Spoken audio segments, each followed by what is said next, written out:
Hello guys, for today's video day, mga today may nanenterisi kay Ma'am Roning may sa akong pinsan na si Richan, and then nag-prepare din may mga gamit diri guys para gamito na mo.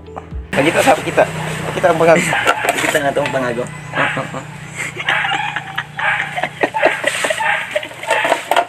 Guys, padulong na day may nanenterisi para nga mag-Roning. Then nagalig-iling isip sa balay na bulantoy. Binamag na nga siya. Then while nagabaklay mi guys, selfie para dili ma-boring. And then naaday ko upod na guys sa likod. Then napitan day mi guys mabot sa balay nila anterisin. Then selfie na po guys, pa cute para nga dili boring. And then guys, ang una day akong busing na guys, si Richan. Then dre guys, itsan ako siya ang PC. Dog.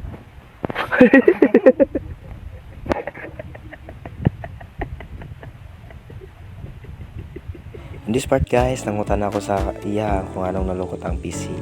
Go.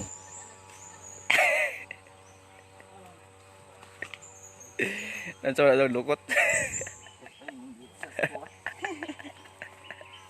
Ang part guys, nagplano na si Chan, and then magsaka na po siya para mahumanan namo ang among gipruningan. And then di nga part guys is pag-start pa lang namo sa among pagpruning. Then si Richan guys nagsaka na day mura siya baki guys, no, mura siya unggoy nga walay tag-iya.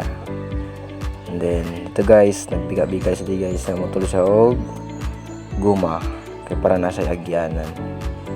And then saka pag sa babaw guys, sa kabila mo guys, marag 50 feet ang katasunon sa guma, pero kinaya namin para meron kaming sahod mamaya.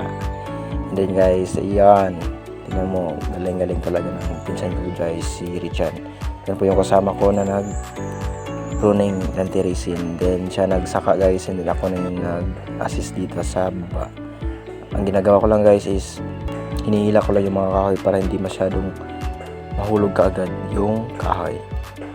And then guys, nagaparan gyapon siya og putulog kahoy para mas madali na mahuman. And then dre guys, dapit nga video is nakulbaan ko abin akong mahulog siya, and then nakakadlaw ko kay naban na siya.